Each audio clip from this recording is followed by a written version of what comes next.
What's going on, YouTube? So of course the Pathfinder has long been an important part of Nissan's lineup, and this year it gets some upgrades. And despite those upgrades, it still keeps a V6 and a lot of value. So, after living with it for the past week, does it confirm that this is the best value family 3-row for 2026? Let's go ahead and find out.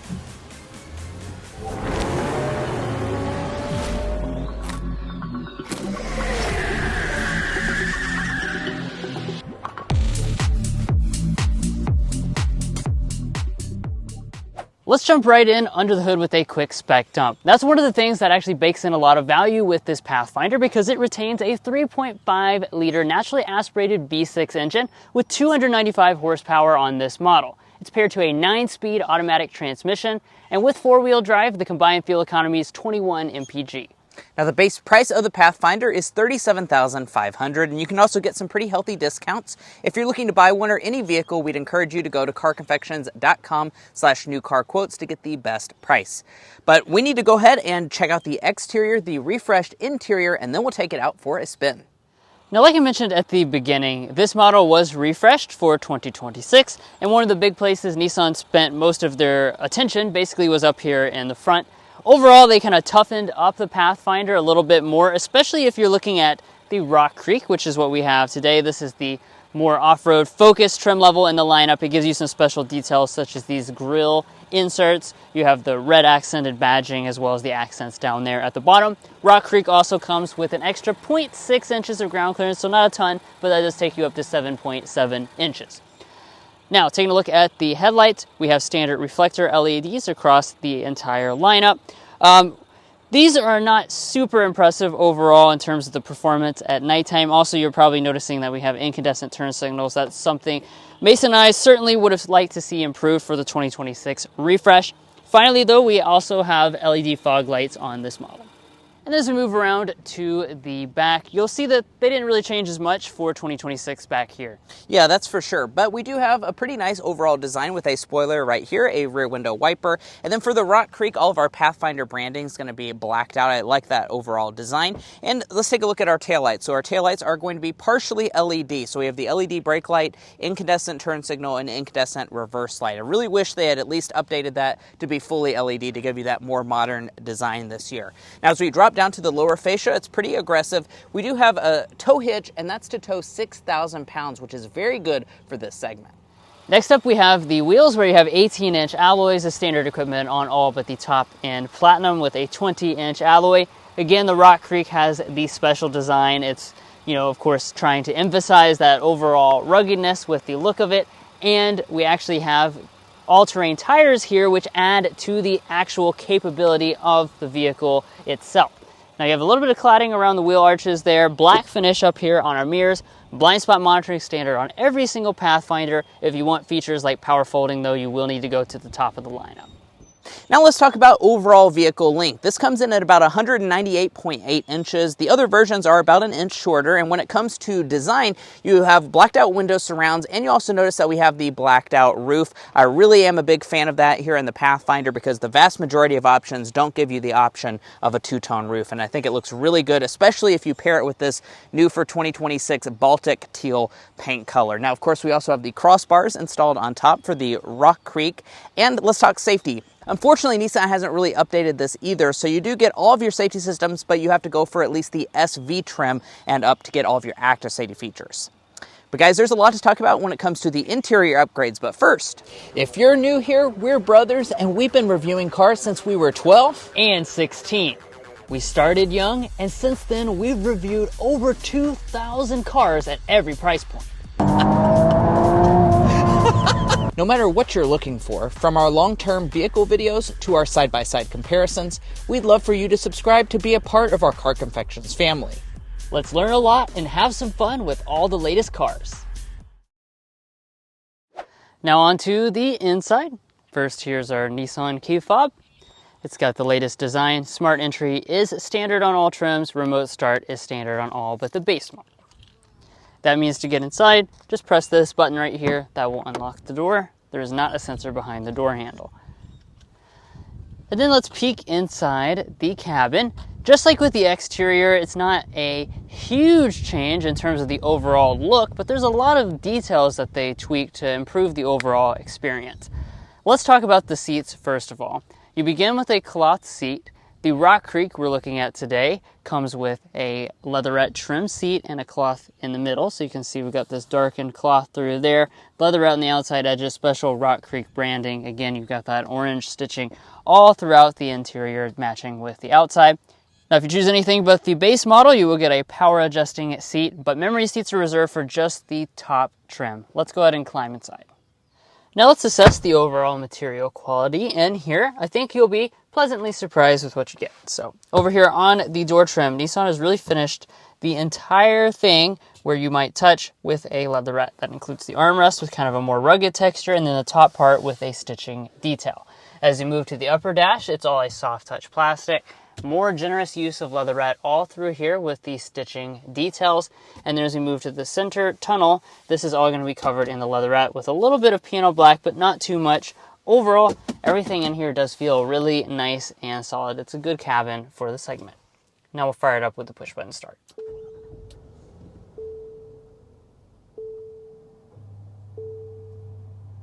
Now we'll go ahead and get into individual features and details with the vehicle all fired up, starting with the gauge cluster.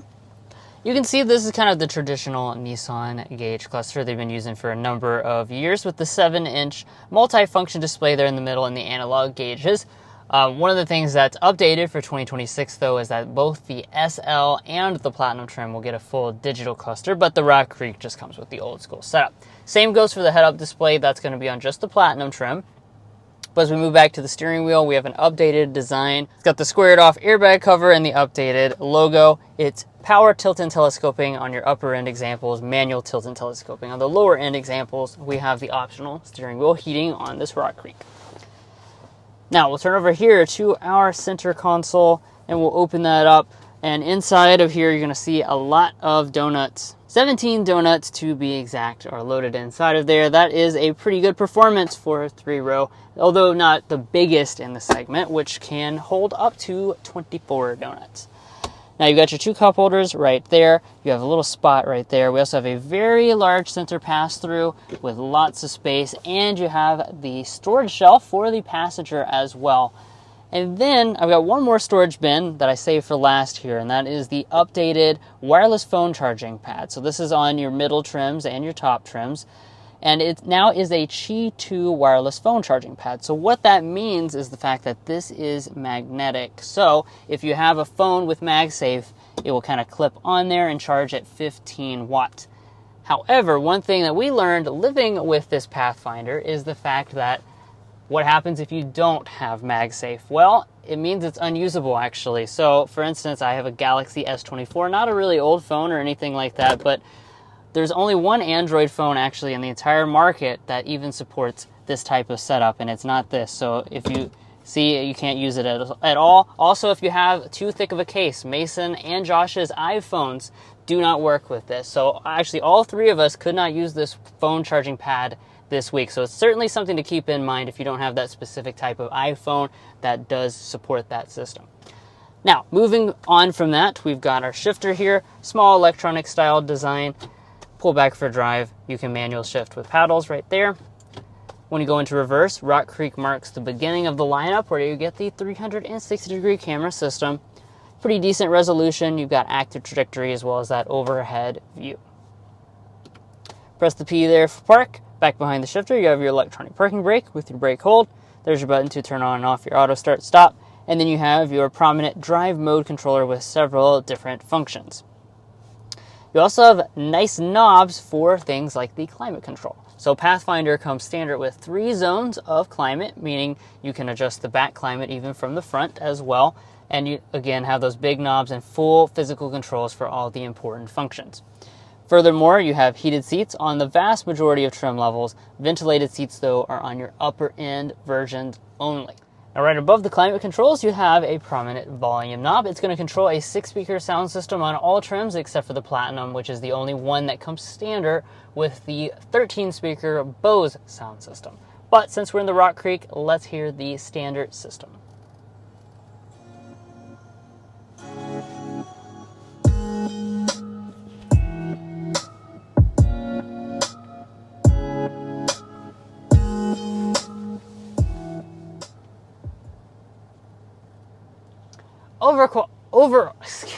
Overall sound quality of this system is fine, but especially as you move up the trim structure, my expectations go up with the price tag.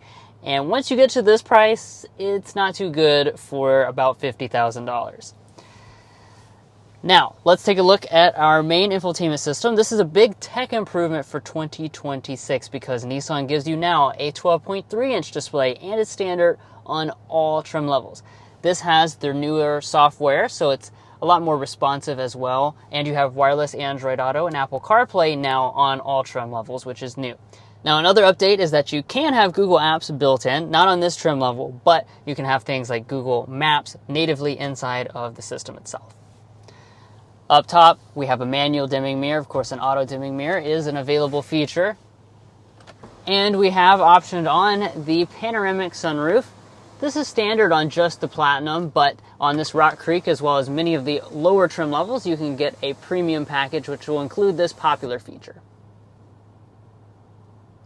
So let's go ahead and dive into the rear seat area of the Pathfinder. Now, when it comes to space, let's hit that first. 35.5 inches of legroom, 38.4 inches of headroom. Those are both going to be on the smaller side for the segment, definitely smaller than rivals like the Hyundai Palisade, Kia Telluride, and things like the Grand Highlander. But overall, it's still a fine amount of space. This seat is adjusted to Drew, who's 5'8". I'm 5'9", and I brought along the official Car Confections ruler to get a realistic knee room, and we're sitting at 6.5 inches, so that's going to be pretty okay.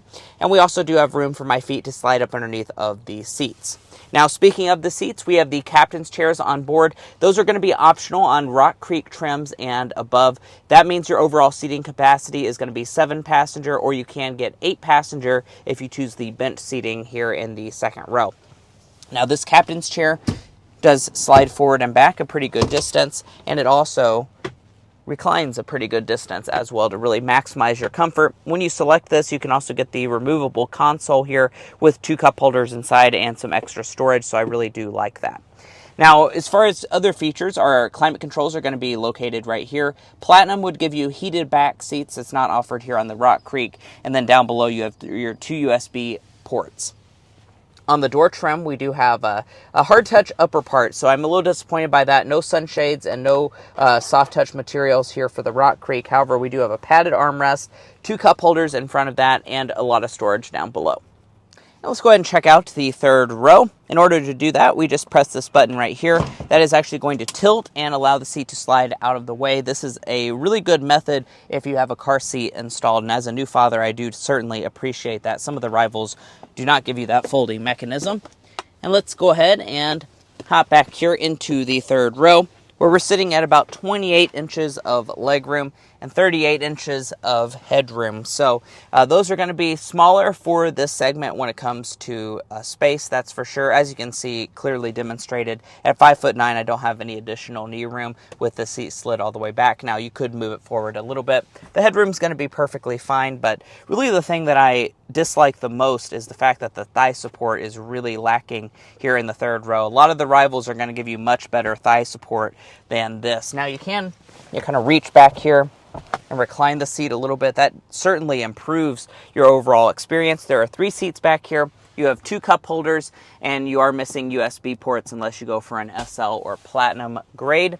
You do get the vents that are located up here on the ceiling. So overall, this is, on the third row rating scale, going to be fit for the in-laws. Walking up to the tailgate, you have a Power One on all but the base model.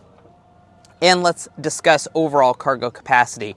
16 cubic feet is what you can expect behind the third row of seats. If you fold those seats down, you're going to be sitting right at 45 cubic feet. And then as a maximum, 81 cubic feet is what the Pathfinder is rated for. Now, compared to rivals, once more, that is going to be on the smaller side. The unfortunate thing about the refresh is it didn't change the space for the Pathfinder, so a lot of the competition has left it behind in terms of space. And speaking of all the competitors, we'd encourage you to go to carconfections.com/vehicle rankings. We've looked at all the 3-row midsize SUVs for sale. It's a very competitive segment, and we've ranked them in individual categories. Things like cargo space, third row, interior luxury, features, powertrain choices, and value. And you can go through and rank in each of those categories to see the best options to really make an informed buying decision. Once more at carconfections.com.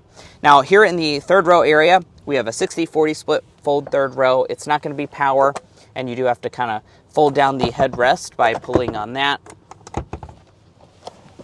As you can see, it's not too bad to fold it. There are not any handles to fold the second row, so I will have to go up there and do it manually. And now that I got all of those seats folded down, let's get our cargo length, width, and height figures. As far as overall cargo length, we're sitting at 83 inches behind Drew's seating position. From behind the second row, with it slid all the way back, we're looking at about 45 inches. From behind the third row, not too good. That's only going to be about 18 inches. As far as the opening, that's pretty solid, though, at 50 inches wide. The height, also pretty good, at about 31 inches tall. Let's do our load-in height as well. So we're sitting right at about 32 inches. And if we lift up the floor, you'll find actually quite a lot of extra space. Additionally, there is a spare tire as well.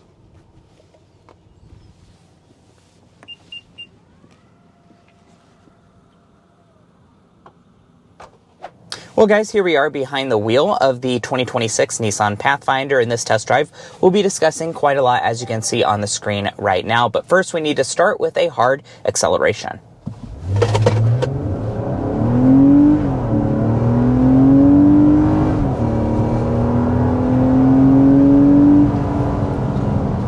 Okay, that takes us to 60 miles an hour.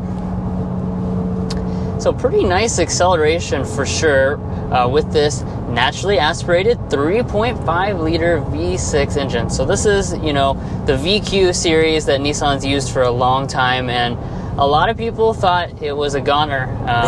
We were two of those people because, of course, the related Infiniti QX60 went to the variable compression turbo 4-cylinder a couple years ago, but they decided to stick with the V6, and we're really happy about that. Yeah, I think they absolutely made the right call.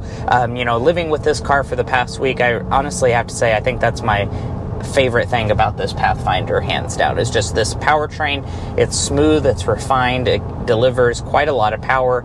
295 horsepower for this Rock Creek. It has the higher tune that you used to see in the QX60, and 270 pound-feet of torque because this is being ran on premium fuel. Now, not only does having a V6, help you with your overall refinement compared to the plethora of turbo 4-cylinders in this class, but it also delivers one of the faster 0 to 60s in the segment. This is quite quick overall. Yeah, and I will say it's faster feeling to me than the Palisades V6. Oh, certainly. That's for sure. Like, it feels a lot faster. One of the fastest options, I feel like, in this segment, which is much appreciated. Yeah, this weighs quite a bit less than something like the Palisade, so the extra power and the way it delivers it really does the trick.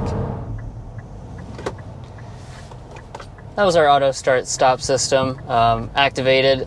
Might as well go ahead and mention it's not super smooth, so you'll probably want to turn it off. Easy button right here. Yeah.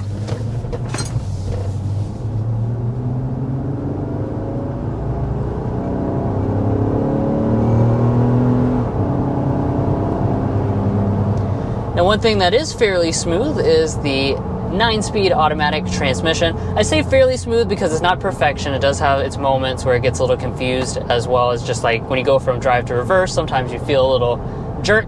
But otherwise, when you're just driving around day to day, it is nice and smooth. And as far as how power is routed to the ground, you do have 2-wheel drive as standard equipment on every version, besides for this Rock Creek, which does get the 4-wheel drive as standard equipment. Now, we are on our designated strip of road to talk about ride quality. Now, ride quality has been an area I've been very impressed with for the past week with this Pathfinder, because it really just does a great job of soaking up the bumps. You'll see that demonstrated as we go over the bridge abutment. Really great ride quality on this. Also, I find the seats to be really quite comfortable, even despite them being kind of the half cloth, half leatherette seat. I really think it's a very comfortable family machine.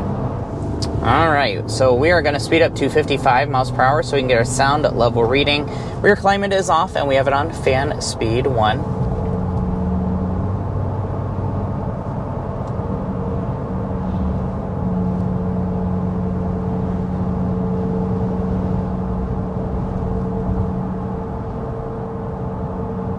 57.9 decibels is what we have settled in at for our sound level reading. We don't have to sit here and guess how it compares to its rivals. We can find that at carconfections.com. Now, compared to those rivals, that's going to be definitely on the louder side, and I'm certainly not surprised by that sound level reading. Now we have it back home officially in Kentucky, and I can really get a feel this past week over the, different road surfaces that these tires on the Rock Creek make a lot of noise. They have a lot of howling inside the cabin because you do have the all-terrain tires, and, we actually just had a Kia Telluride X Pro that also had all-terrain tires. That didn't make hardly any noise, but these are very loud, I will say. So I recommend getting a different trim level unless you want to hear the tire howling all the time. Right, yeah. I'd like to comment on if there was wind noise coming off of that big roof rack thing, but I can't hear it at all over top of the tires. Now for fuel economy, we are rated at 23 mpg for the two-wheel drive version, 23 also with four-wheel drive, although it does go down to 22 if you get the SL or Platinum. So really in regards to that is very similar, if not better than some of the turbo four-cylinder rivals. So really no penalty when it comes to the actual fuel efficiency of the V6 as compared to the turbo 4, which is one of the reasons I really appreciate the engine, although I would also appreciate them offering a more powerful hybridized version like a lot of the rivals are doing at this point. Here's our corner. We like to put the cars around. Not too bad overall. Of course, this is not a sporty vehicle. It's not designed to be sporty, but, it feels reasonably controlled for something of this size.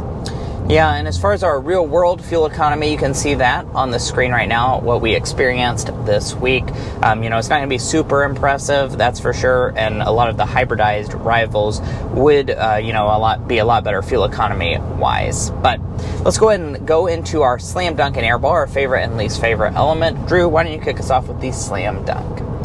We're going to say 2026 improvements. Of course, this refresh improves some key areas. I think one of the things that every single trim will greatly benefit from is enhanced technology. It was very kind of old school, behind the times. This brings it up to modern times with things like wireless Android Auto and Apple CarPlay on all trims. Yeah, now on the flip side, our Airball is going to kind of be a dual thing. We don't really like this Rock Creek trim. I feel like you don't get a very good package for the money. I'd just go ahead and get a different trim level. And also the just general practicality of this model is really starting to show its age as time goes on. Things like the third row, the cargo space, they're going to be really the smallest or one of the smallest in the entire segment. And after spending a week with it, do we like it better, the same, or worse? Well, I have to say everyone here at Car Confections kind of agrees that this Rock Creek specifically, I think we like it worse. We do not like the tire noise that enters into the cabin, and also the level of equipment that, you get for the $50,000 price point that I'm about to talk about, I think is a little bit on the lower side. Especially when the other trim levels really deliver phenomenal value. And let's talk pricing. So like we said at the very beginning and throughout this video, this is a more value-oriented model. So we start at $37,500, which is less than most of the main rivals. You can see the full lineup of prices on the screen right now. Now, one of the things I do want to point out is that this vehicle, at least in our area, is discounted pretty heavily. So it's between $5,000 and $7,000 on average at the time of us filming this video, with an already lower MSRP than most of the rivals. Speaking of this particular model, we're sitting at right around $50,000 for this Rock Creek after destination. And as far as where it's assembled, it is assembled in Tennessee. Now, if you're looking to buy a Pathfinder or any vehicle, we'd encourage you to go to carconfections.com/newcarquotes. The reason you should do that is because we have a tool on our website that will connect you with local car dealers in your area to get you the best price. It's also going to give you access to invoice pricing information, which is a great tool to use if you plan on doing dealership negotiation. You can check all of that out, as well as our monthly payment calculator, on our website, carconfections.com/newcarquotes. But what about Nissan's reliability, resale, and warranty? First up, let's talk about resale value. Nissan as a brand is rated at 50.56% of estimated retained value after 5 years and 60,000 miles, and after 10 years and 120,000 miles, 16.43%. Now that's right at the industry average for all vehicle brands. However, it is significantly worse than something like Toyota, Honda, or Mazda. Now, when it comes to reliability, Nissan is well above the overall industry average, with our latest 2026 data applied to our combined reliability index. Now, if you'd like to learn more about all of that, you can visit carconfections.com. And when it comes to your warranty, you have a 3-year 36,000-mile basic warranty, a 5-year 60,000-mile powertrain. Nissan also newly added 2 years and 24,000 miles of complimentary maintenance. And guys, that's going to wrap up our in-depth 7-day review of the 2026 Nissan Pathfinder Rock Creek. If you enjoyed hearing about all of the 26 changes and our impressions, we'd appreciate you subscribing down below and becoming a part of our Car Confections family. We promise you won't regret it, and if you're already part of our family, thank you so much for your continued support. We'll catch you next time as we sample more of the latest automotive delicacies.